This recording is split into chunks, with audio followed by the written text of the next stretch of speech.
My community killed one random person a month to keep the population stable. I was 12 when my best friend's mother was chosen. Her name echoed across the square, and everyone stepped away from her like she had a disease. She looked at my friend and started crying. "I love you," she said. "I love you so much."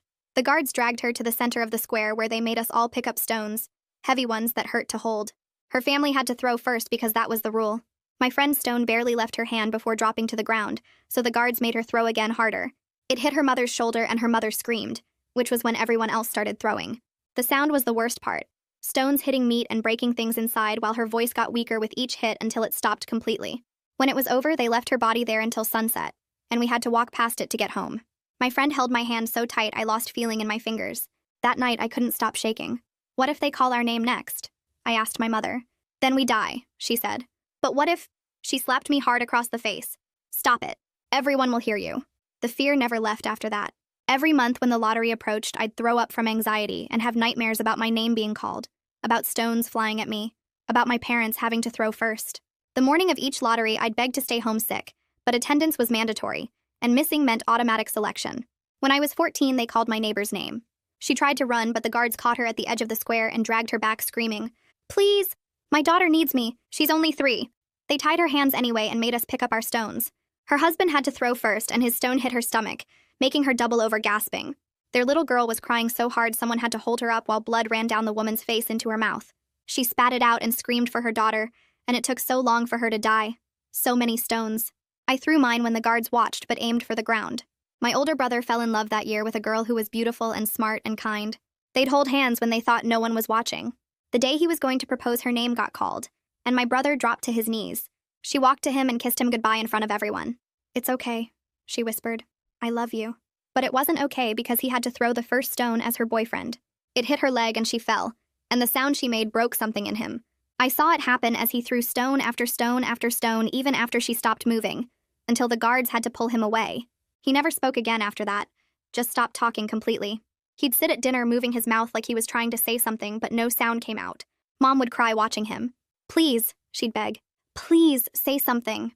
But he couldn't or wouldn't, and the silence was worse than screaming. When I turned 16, I started noticing things that didn't make sense. The council members who ran the lottery never got chosen, and neither did their children or grandchildren. 5 families who'd been here since the beginning, and never once had I seen them throw first. Never once had they stood in the center bleeding. "Why don't they ever get picked?" I whispered to my mother one night. Her face went white. "Don't. But you've noticed too. Stop talking right now." The next lottery, I watched the council leader pull a name from the box. His hand went deep inside, feeling around and choosing, not random at all. He pulled out a paper and read a farmer's name.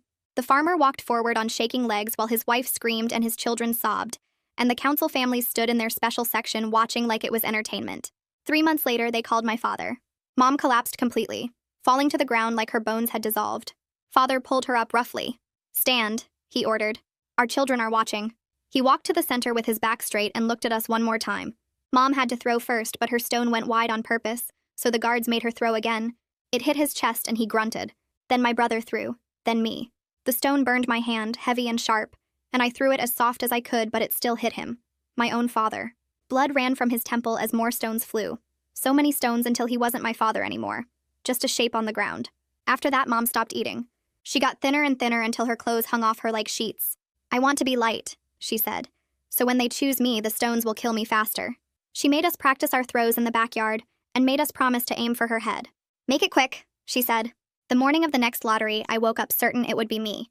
At the square, I stood between my mother and brother while the council leader reached into the box. His hand moved around inside, selecting and choosing. He pulled out a paper and my name rang across the square. My legs gave out completely and the guards had to carry me while I screamed. They tied my hands and turned me to face the crowd where my mother stood in the front row holding a stone, my brother beside her, and behind them 300 people who would kill me rock by rock.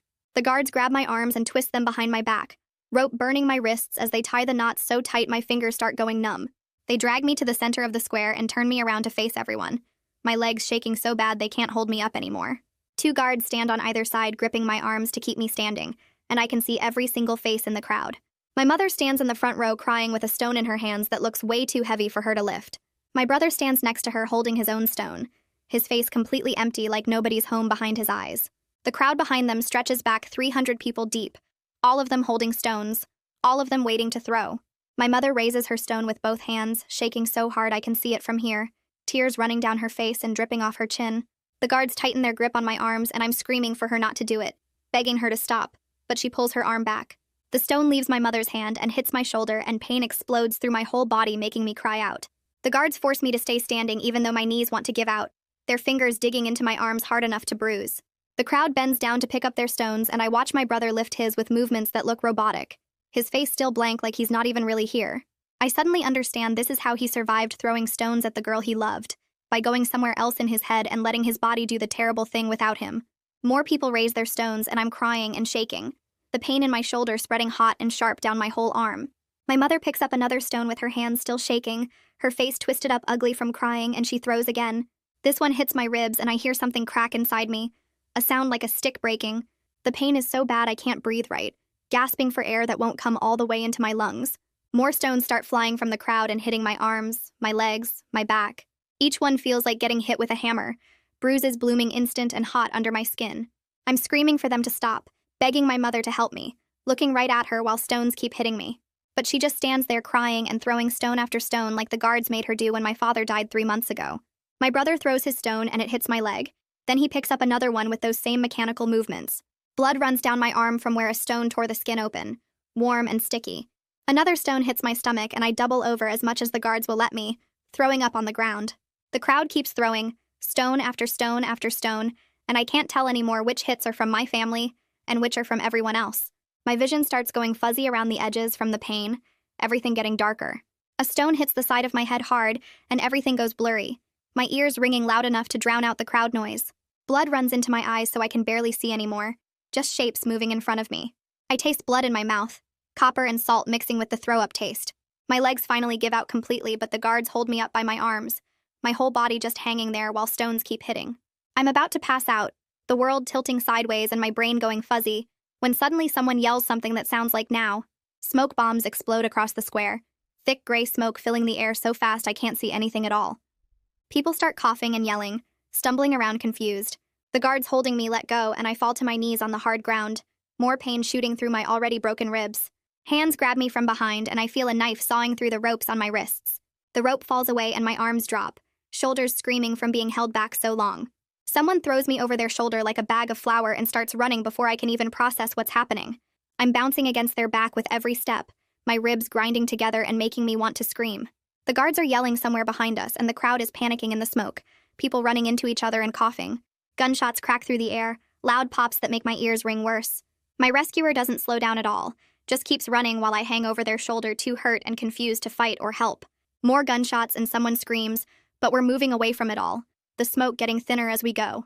I can feel my rescuers breathing, hard and fast against my stomach where I'm draped over them. Blood from my head wound drips down onto their back, leaving a trail. We run through narrow alleys between buildings, my rescuers' boots hitting the ground hard with each step. They're breathing really hard now, but never slowing down even though I must weigh a lot. The smoke and chaos fade behind us as we get farther from the square, the yelling and gunshots getting quieter.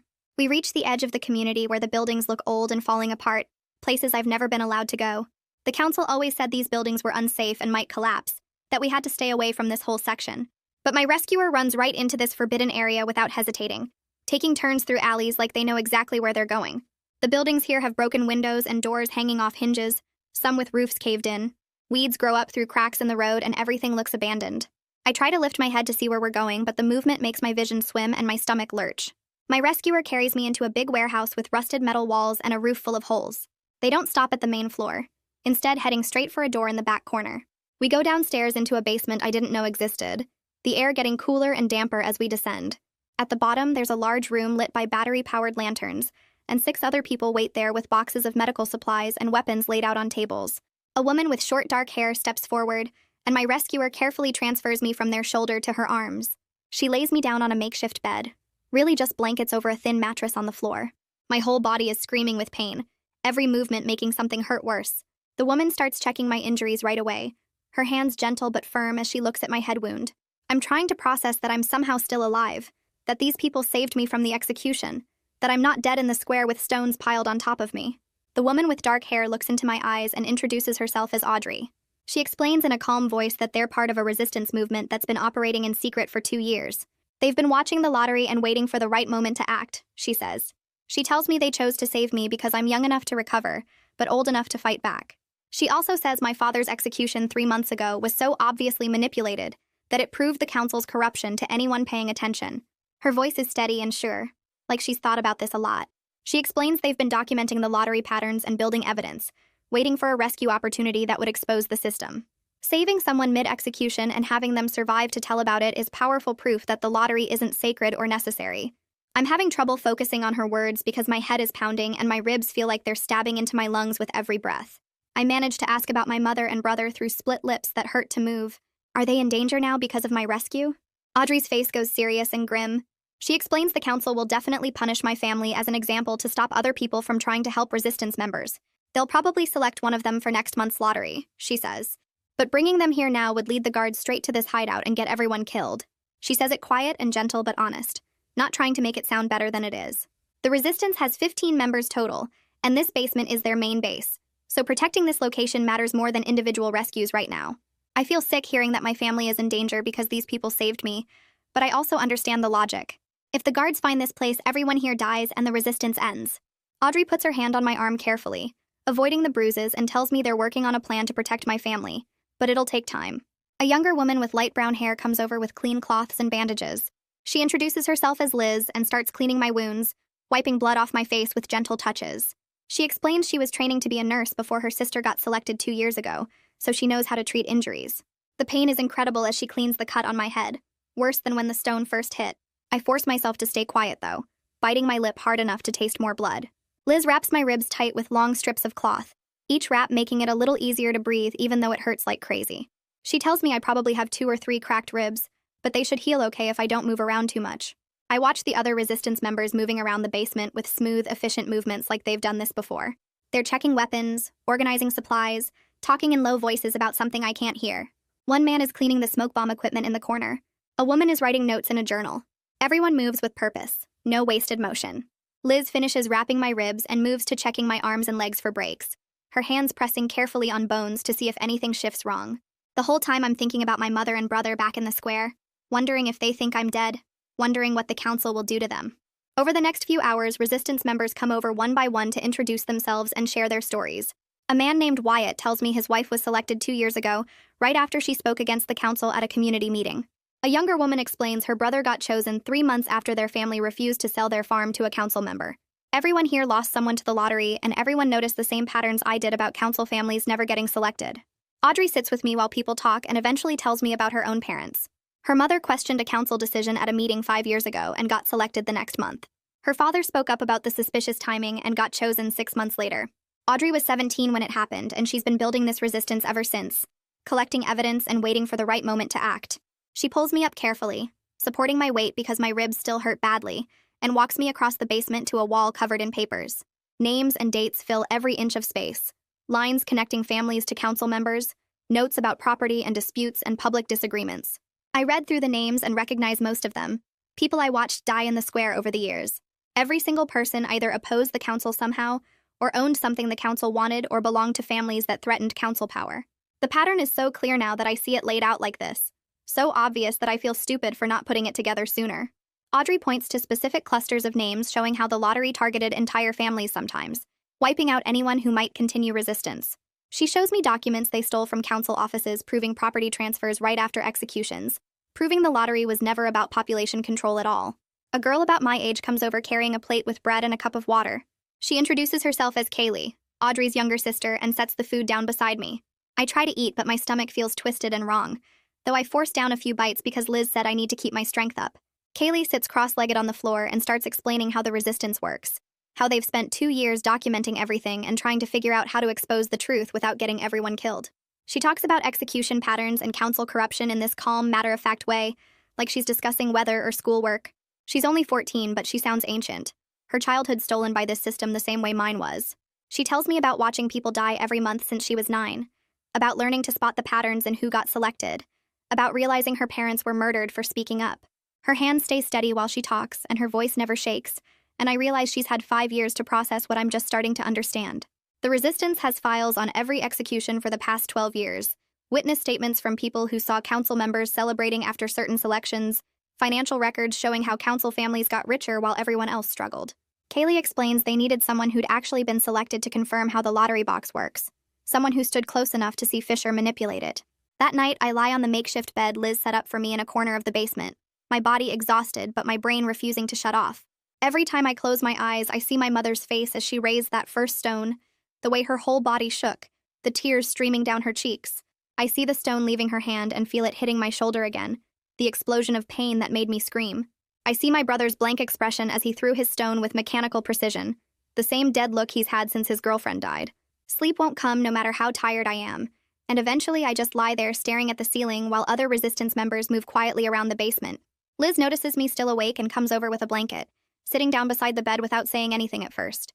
She tells me she has nightmares too, that everyone here does, that you learn to function even when your brain keeps replaying the worst moments over and over.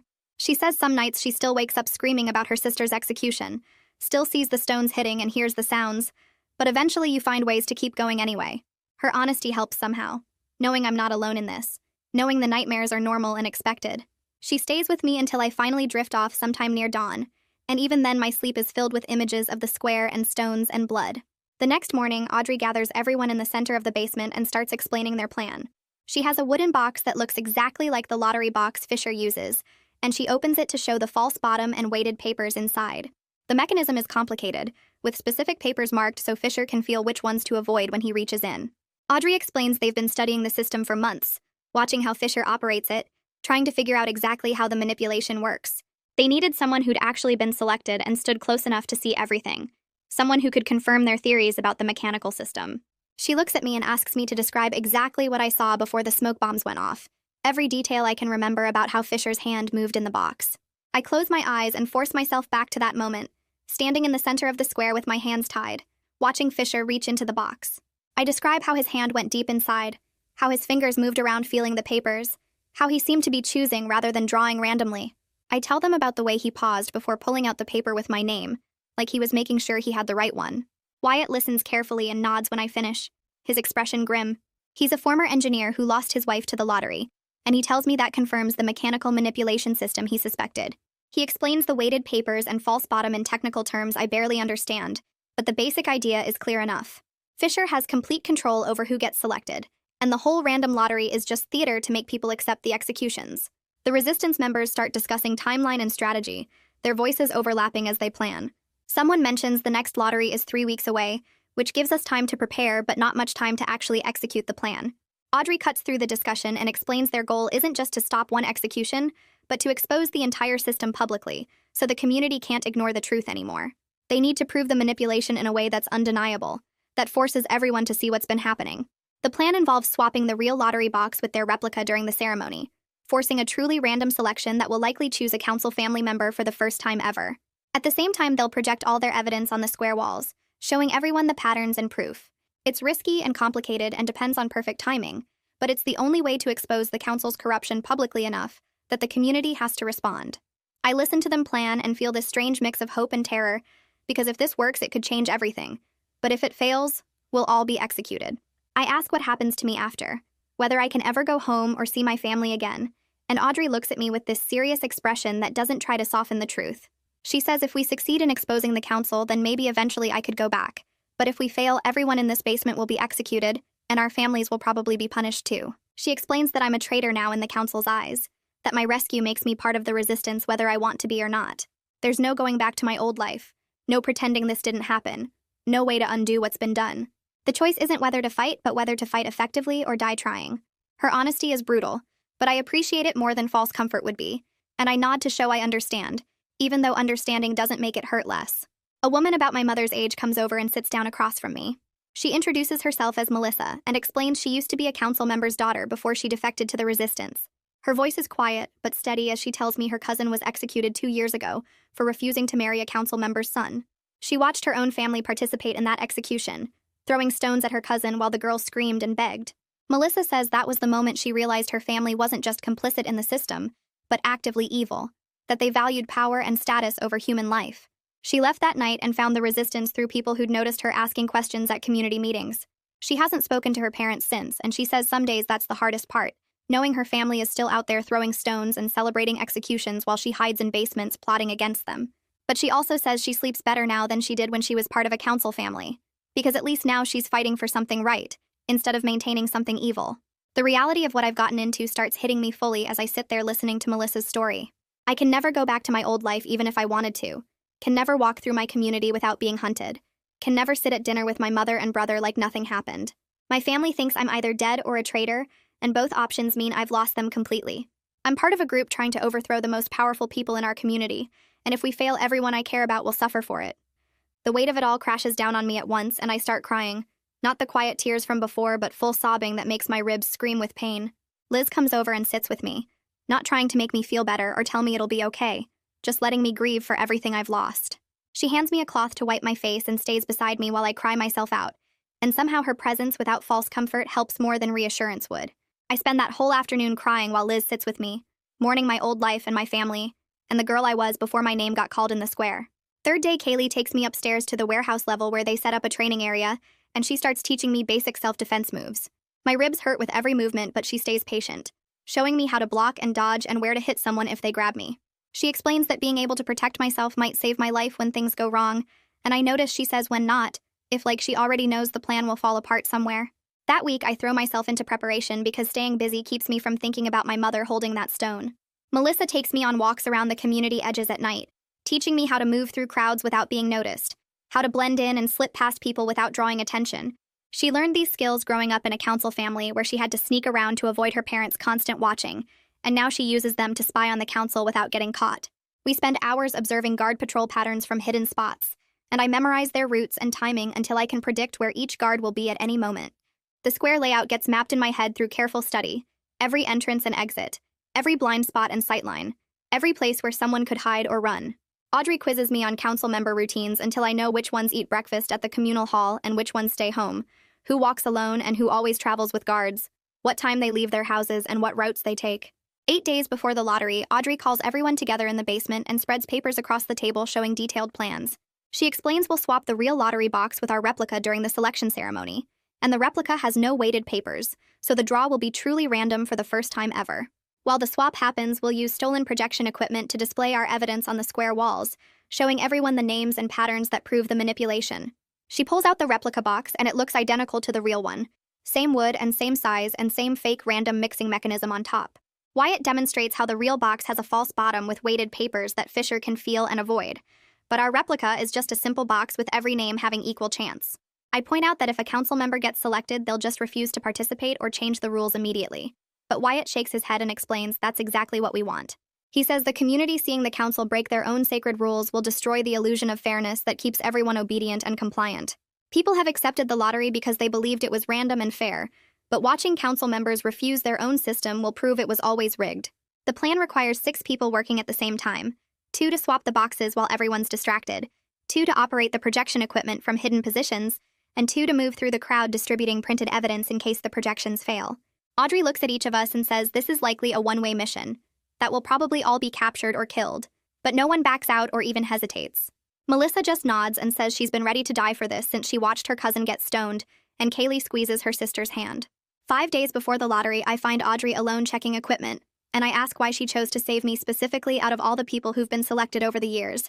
She stops what she's doing and admits it was partly strategic, that she'd been watching me for months after my father's execution.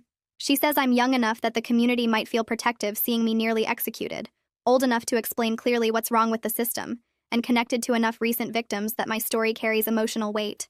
My father's obvious murder, my brother's trauma, my mother's selection, all of it makes me a powerful symbol of council corruption. I realize then that I'm not just a rescued victim, but a propaganda tool they plan to use, and part of me feels angry about being manipulated even by the people who saved me. But another part understands that symbols matter when you're trying to change people's minds, and if my near execution can wake up the community, then maybe being used is worth it. 3 days before the lottery, Kaylee and I do a practice run of the box swap in the warehouse, timing how long it takes to switch them without anyone noticing. The first try takes us over 2 minutes because my hands shake so bad I almost drop the replica, but Kaylee stays calm and talks me through it. We practice again and again, getting faster each time, until we can complete the swap in 45 seconds flat. But it has to happen while everyone's distracted watching the projections, which means perfect timing between our team and the equipment operators. We run through the sequence over and over, Kaylee counting seconds while I practice grabbing the real box and sliding the replica into place, until my muscles remember the movements even when my brain goes blank from fear. Melissa returns from another reconnaissance mission that afternoon, and her face tells me something's wrong before she even speaks. She says the council moved my mother into a holding cell near the square, claiming they want to make sure she doesn't try to escape before her lottery entry. But really, they're keeping her as bait, hoping I'll attempt a rescue that leads them straight to the resistance hideout. My blood goes cold thinking about my mother locked in a cell waiting to die, knowing I'm alive somewhere but can't come for her. That night, I break down completely, sobbing that we're going to let my mother die while we play out some complicated plan that probably won't even work. Audrey sits beside me on the floor and doesn't try to stop my crying or tell me it'll be okay. She just waits until I'm quiet enough to hear her. Then she shares that her parents were also held as bait 5 years ago, that the council arrested them and announced their lottery selection early, hoping Audrey would try a rescue. She had to choose between saving her parents and protecting the resistance movement that was just starting, and she picked the mission over them. Her voice breaks when she says they died knowing she chose the greater good over their lives, that she watched from hiding while the community stoned her own parents to death. She tells me her parents' last words to her came through a smuggled message the night before their execution, and they wrote that they understood her choice, that they were proud of her, and that some fights matter more than individual lives. I don't know if hearing this makes me feel better or worse, but it helps me understand the weight Audrey carries every single day, the guilt that drives her to risk everything trying to tear down the system that killed them. She says if we succeed and expose the council, maybe eventually the community will see that every death was murder, including her parents and my father and everyone else we've lost, and maybe that knowledge will mean something. 2 days before the lottery, Audrey wakes us before dawn, and we start moving equipment through the tunnels. The passages smell like dirt and rot, and we have to crawl through some sections on our hands and knees, dragging bags of projection gear and the replica box behind us. Kaylee leads because she knows the routes best, her small frame fitting through spaces the rest of us struggle with. Every sound makes me freeze. Certain guards are about to discover us, but we make it to the first stash point near the square's east side. Wyatt sets up the projection equipment in an abandoned building's attic, testing angles and making sure the images will hit the square walls properly. Melissa and I carry the replica box to a maintenance shed behind the platform, hiding it under old tarps that smell like chemicals. The box looks exactly like the real one, same wood grain and metal clasps, and holding it makes my hands shake thinking about what happens if we mess up the swap. We make 3 more trips through the tunnels that day, each one feeling more dangerous than the last. By evening, everything's in position and we're back in the basement, exhausted and filthy. Liz makes us wash up and eat something even though my stomach feels too tight for food. That night, none of us sleep, just sitting around the basement table going over assignments again and again. Kaylee draws the square layout on paper for the 100th time, marking where each person needs to be and when. Wyatt checks his bird call signal, the specific pattern that means start the operation, practicing it until it sounds natural. Melissa reviews the projection sequence, making sure she can trigger it fast when Wyatt signals. I sit with my assignment memorized but keep going over it anyway, because if I stop, my brain fills with images of stones and blood and my mother's crying face. Liz brings bread and cheese around midnight, setting plates in front of everyone. Nobody's hungry, but she stands there until we all eat something, saying we need strength for tomorrow regardless of how it ends. Her voice is calm, but I see her hands shaking when she pours water. Around 3 in the morning, Audrey leaves and comes back with a small wooden box. She opens it, and inside are 6 knives, small but sharp, the kind you could hide easily. She gives one to each of us and makes us promise that if we're captured, we'll use it on ourselves rather than let the council torture information about the others from us. The knife feels cold in my hand, and I slide it into my pocket where it sits heavy against my leg. Part of me is scared of it, but another part feels almost relieved, like having control over at least one choice. Kaylee tucks hers into her boot and tests that she can reach it quickly. Wyatt straps his to his forearm under his sleeve. We all find places to hide them where guards won't find them in a casual search, but we can access them fast if needed. Nobody talks about what it means, that we're all agreeing to die rather than betray each other, but the weight of that promise fills the basement. At dawn, Audrey makes us split up and take different routes to the square. Kaylee and I go first, leaving through separate tunnel exits and walking through different neighborhoods. I'm assigned to the box swap with her, which means getting close to the center of the square where I was nearly executed just 3 weeks ago. My ribs still hurt sometimes from the stones that hit them, and walking toward that place makes my legs feel weak. I force myself to keep moving, staying in crowds and keeping my hood up. The square starts filling early like it always does, 300 people gathering because attendance is mandatory. They all look tired and scared like they do every month, parents holding children's hands too tight, old people moving slowly toward their usual spots. None of them know today will be different. I position myself on the east side where I can see the platform clearly. My mother gets led to the front section where families of the were selected stand, and seeing her makes my chest hurt. She looks thinner than 3 weeks ago, her face hollow and gray. My brother walks past in his guard uniform, his movements stiff and mechanical. I have to grip my hands together to stop myself from running to them, from screaming that I'm alive and we're going to fix this. Mark Fisher steps up to the platform carrying the lottery box, and even from here I can see it's the real one. The wood has a specific scratch pattern on the left side that our replica matches perfectly, but the real box has a slight lean that comes from the false bottom mechanism inside. Fisher sets it on the podium, and I watch his hand rest on top of it, already feeling for the papers beneath. Kaylee appears beside me, her face calm but her fingers tapping against her leg in the nervous pattern she always does. We wait for Wyatt's signal to begin the swap, and my pulse feels too fast, like my body knows something terrible is about to happen. Fisher starts his speech about sacrifice and community survival, the same words I've heard every month for 12 years. He talks about population stability and difficult choices, and how we all share the burden together. My hands curl into fists listening to him lie, watching council families stand in their special section looking bored while everyone else looks terrified. The rage builds in my chest until I can barely breathe. Then Wyatt's signal comes, a bird call from across the square that sounds natural but has a specific rhythm we practiced. Kaylee touches my arm and we start moving toward the platform. At the same moment, Melissa triggers the projection equipment and images suddenly flash across the square walls. Names appear in huge letters, dates beside them, family connections drawn in lines showing the patterns. The crowd gasps and people start murmuring, pointing at the walls and reading the evidence we gathered over 2 years. Fisher stutters in his speech, his head turning to look at the projections, confused about what's happening. In that moment of distraction, Kaylee and I reach the platform. We practiced this sequence so many times my hands move automatically even though they're shaking. I grab the real box while Kaylee slides the replica into place and we swap them in 40 seconds flat. Her hands stay steady while mine tremble, but we get it done and start backing away. Then a guard spots us and yells, his voice cutting through the crowd noise. Fisher looks down at the box and then at us, his face going from confused to enraged as he realizes what we've done. His mouth opens to shout orders, but the crowd is pressing forward to see the projections better, creating chaos that blocks the guard's path. People are shouting questions about the evidence, about the names on the walls, about why council families never get selected. Fisher screams for order, but his voice gets lost in the noise. More guards try to push through, but 300 people are all moving at once. Some trying to get closer to the walls, some trying to get away from the platform, everyone talking and pointing and demanding answers. Fisher grabs for the box with shaking hands, and his fingers close around a paper slip, pulling it out automatically like he's done 100 times before. He unfolds it, and his mouth opens to read the name, but then his face goes completely white, all the blood draining out until he looks like he might pass out. The square gets quiet fast, everyone stopping mid-sentence to watch him, and he stares at the paper like it says something impossible. His hand drops to his side and he looks toward the council section where the 5 families stand separated from everyone else. Courtney Napier stands there in her expensive dress looking confused about why Fisher stopped talking, and her husband leans over asking what's wrong. Fisher's mouth moves, but no sound comes out at first. Then he whispers the name so quiet most people can't hear it. Someone near the platform yells for him to speak up, and Fisher clears his throat and reads louder. The name echoes across the square just like mine did 3 weeks ago, just like hundreds of names before.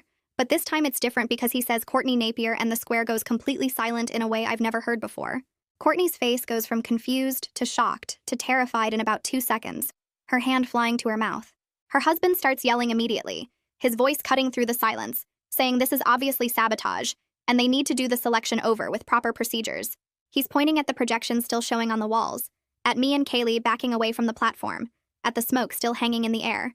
But people in the crowd start shouting back before he can finish, their voices getting louder and angrier. Someone yells about why council families get a do-over when no one else ever has, when my neighbor's daughter watched her mother die without any second chances. Another person points at the evidence on the walls showing 12 years of manipulated selections, asking why they should believe anything is an accident now. More voices join in, the crowd pressing forward and getting louder, and I can see the moment when years of fear start turning into rage. Fisher tries to restore order by screaming for the guards to arrest everyone involved in the sabotage, his voice cracking with panic. He's pointing at me and Kaylee, at the projection equipment, at anyone standing near the platform, but half the guards aren't moving. They're just standing there staring at the walls where the evidence keeps scrolling, showing names and dates and patterns. I see my brother in his guard uniform about 20 feet away, completely frozen with his weapon hanging loose in his hand. He's staring at one specific section of the projection that shows our father's name, the date 3 months ago, the notation that says targeted for questioning council land policies. His face looks like something broke inside him, like he's seeing proof of what he maybe always suspected but couldn't let himself believe. A guard near him asks if they should move toward the platform, but my brother doesn't respond, doesn't even seem to hear him. Then Audrey steps forward from the crowd and her voice cuts through all the noise, clear and strong. She announces that she's part of the resistance movement that's been operating for 2 years, that they have more evidence of council corruption stored in safe locations, that the community needs to decide right now whether to keep accepting the system or fight back. Guards start moving toward her immediately, but townspeople step between them, forming a human wall that blocks their path. An older woman I recognize from the market stands in front of Audrey with her arms spread wide, and two men move beside her, and suddenly there's a line of people protecting her. The guards stop, looking confused about what to do when the people they're supposed to protect are the ones blocking them. I find my voice somewhere in my chest and step forward too, pulling off the hood that's been hiding my face. People near me gasp and step back, recognizing me, and the gasps spread through the crowd like ripples in water. I tell them I was selected 3 weeks ago, that my mother threw the first stone like the rules required, that I should be dead right now except the resistance saved me, because they believed the truth mattered more than one life. My voice shakes, but I keep talking, describing how the smoke bombs went off and hands grabbed me and carried me away while everyone thought I was dying. I explain about the evidence wall in the resistance hideout, about learning how Fisher manipulates the lottery box, about watching my own father get executed for questioning the council. The crowd gets quieter as I talk, people staring at me like I'm a ghost, and I see my mother in the front row where family members stand. Her stone is still in her hand from when she was supposed to throw it at me, and when she sees my face, her legs give out completely. She falls straight down like her bones dissolved, and my brother breaks from his frozen position to catch her before she hits the ground. It's the first voluntary movement I've seen him make in months, the first time he's reacted to anything around him since his girlfriend died. He's holding Mom up while she sobs into his chest, and people around them are crying too, and I can see the exact moment when the crowd's fear transforms into anger at the council. Parents are holding their children tighter and looking at Fisher with hatred instead of respect, and the guards who were moving toward Audrey have stopped completely. Fisher makes one last attempt to regain control by ordering the guards to arrest me and Audrey and anyone who interferes, his voice high and desperate. He's screaming about maintaining order and following procedures and respecting authority, but it sounds hollow now with the evidence still projecting behind him. One of the guards near the platform, an older man with gray hair who I remember lost his son to the lottery years ago, looks at Fisher for a long moment. Then he drops his weapon on the ground and walks away from the platform, heading toward the crowd instead. The sound of his weapon hitting stone echoes across the square, and for a second nobody moves. Then another guard drops her weapon and follows him, and another, and another. Some guards just stand still, refusing to follow orders, their faces showing the same confusion and anger as the townspeople. Within minutes, Fisher is left on the platform with only 2 loyal guards while facing 300 angry people who've spent 12 years living in fear. Courtney's husband tries to run, pushing through the council section toward the edge of the square, but the crowd blocks all the exits. People form walls with their bodies, not letting any council member leave, and his face goes from angry to scared as he realizes he's trapped. The confrontation stretches on for hours after that, the sun moving across the sky while council members try to justify the system, and resistance members present more evidence, and townspeople share stories of loved ones they now realize were deliberately targeted. Melissa comes forward with documents she stole from her father's office showing property transfers that happened right after executions, proving the council took land from families who lost members. Wyatt explains the lottery box mechanism in detail, showing everyone exactly how Fisher could feel which papers to avoid. Person after person stands up to tell their story, about mothers and fathers and children and friends who died because they questioned the council, or owned something valuable, or just existed as a threat to the 5 families' power. My mother reaches me through the crowd eventually, pushing past people until she can grab me and hold me while crying so hard her whole body shakes. She keeps touching my face and my arms like she can't believe I'm real, and she's saying she's sorry over and over until I tell her to stop, that she didn't have a choice, that I understand. My brother stands with us looking at Audrey like he's seeing hope for the first time since his girlfriend died, and I watch him mouth words silently like he's trying to remember how to speak. The sun starts setting and the crowd is still there, still talking and arguing and sharing stories, and the council members look smaller now, less powerful. Fisher keeps trying to speak, but people shout him down, and eventually he just stands there defeated, while guards who stayed loyal look uncertain about what to do. By the time the sky turns orange and purple, the community has stripped the council of power through nothing but refusing to accept their authority anymore. The guards who defected take the 5 council members and lock them in the same holding cells where they used to keep lottery victims before executions, and nobody objects. Audrey stands on the platform where Fisher stood hours ago and warns everyone that building a new system will be harder than tearing down the old one, that we'll have disagreements and setbacks and people who want the old ways back. She says the real work starts now, figuring out how to govern ourselves without fear and manipulation, and her voice is tired but determined. The crowd listens quietly, and I can see people nodding, understanding that today was just the beginning of something much bigger and harder than one confrontation in the square. That night, the resistance members gathered in the old warehouse basement with about 20 people from the community who wanted to help build something new. Audrey stood at the front explaining we needed rules that everyone agreed on, not rules forced on us by 5 families who never faced the same risks. People kept interrupting with questions about how to make decisions, and who would be in charge, and whether we could trust anyone with power after what the council did. Melissa raised her hand and suggested her father might know useful things about community resources and how everything worked. Even though he was a council member, if we could get him to help under new leadership. Some people shouted that no council member deserved any role in the new system, but Audrey said we needed their knowledge even if we couldn't trust their judgment. The meeting went past midnight with everyone arguing and planning and trying to figure out how to govern ourselves without killing people, and by the end we had more questions than answers, but at least we were asking them together. After the meeting ended, I walked through the dark streets to find my mother and brother at our old house, and Mom grabbed me the second I came through the door. She kept touching my face and my arms like she expected me to disappear, and she was crying so hard she could barely breathe. She told me throwing that stone at me was the worst thing she ever did, that she wanted to refuse but was so afraid they would select my brother next if she didn't follow the rules.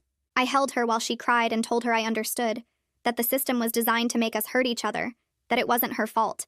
My brother sat at the table watching us with tears running down his face, and after a while he pulled out paper and started writing. He wrote that he wanted to help the resistance however he could, that watching the system fall apart in the square was the first time he felt anything since his girlfriend died. Liz came by the next morning and read what he wrote, and she suggested he might benefit from working with her on healing practices, using actions to process his pain, since words didn't come easily for him. My brother nodded and wrote that he would try anything if it meant feeling less broken inside. Over the next 2 weeks, the community held meetings almost every night to work on new rules and structures, and people argued constantly about what to do with the council members. Some wanted to execute them immediately as revenge for all the people they killed, and others wanted them locked up forever, and a few even suggested forgiving them and letting them stay if they gave up power. Audrey stood up during one heated meeting and said executing them would just make us the same kind of killers they were, that we had to find justice without continuing the cycle of violence. People shouted at her that the council members deserved to die, that their families deserved to suffer like ours did, but Audrey kept arguing that revenge wouldn't bring back the dead or heal our community. The debates went on for days with no agreement, and I could see people getting tired and angry and scared that maybe we couldn't actually build something better. Finally, we settled on permanent exile, sending the 5 council members into the wilderness with basic supplies but no way to return or contact the community. It wasn't perfect justice, and some people stayed angry about it, but it removed them from power without turning us into murderers. The day we destroyed the lottery box felt like the most important ceremony we ever had. Audrey organized it in the square where so many people had died, and she was invited everyone who lost family members to take turns smashing the box with hammers. Hundreds of people showed up, some crying and some angry, and some just standing there looking lost. My mother took her turn first from our family, and she cried while she swung the hammer down, the wood splintering under the force. My brother went next with his face set in grim lines, and he hit the box over and over until someone had to pull him back. When my turn came, I felt both satisfaction and emptiness, because destroying the box didn't bring back my father or my brother's girlfriend or any of the hundreds of people who died. We left the broken pieces in the square for 3 days so everyone could see them, and then we burned them and scattered the ashes. A month after the confrontation, we held the first actual democratic community meeting to discuss population management, and the conversation was messy and complicated, but at least it was honest. People proposed voluntary moves to start new settlements in the cleared wilderness areas, and others suggested building more housing in parts of the community we hadn't used before. Someone brought up farming techniques that could produce more food with the same land, and another person talked about families choosing to have fewer children. The meeting lasted 6 hours, and people disagreed about almost everything, but nobody suggested killing people randomly to solve the problem.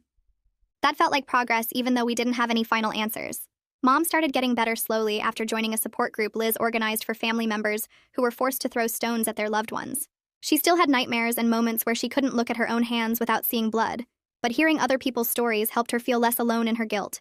She told me one night that she thought she would carry the weight of throwing that stone at me for the rest of her life, but at least now she was learning how to carry it without breaking completely. My brother began working with Liz on healing practices, helping her prepare medicines and assist with treating people's injuries, and gradually he started making sounds again. They were small vocalizations at first, just noises when he was focused on his work, but Liz encouraged him to keep trying. He wrote on paper that he didn't know if he would ever fully speak again, but he was learning other ways to communicate and help people, and that felt like enough for now. 3 months after the system fell, I was helping Audrey train new community defense volunteers in the warehouse where the resistance used to hide. We were teaching them the difference between protecting people and enforcing unjust rules, showing them how to use force only when absolutely necessary to keep others safe. Kaylee worked beside me demonstrating defensive moves, and sometimes during breaks, we talked about the people we were before the lottery controlled our lives. We tried to imagine who we might become now that we didn't wake up every month terrified of hearing our names called, now that we could actually plan for a future beyond the next lottery day.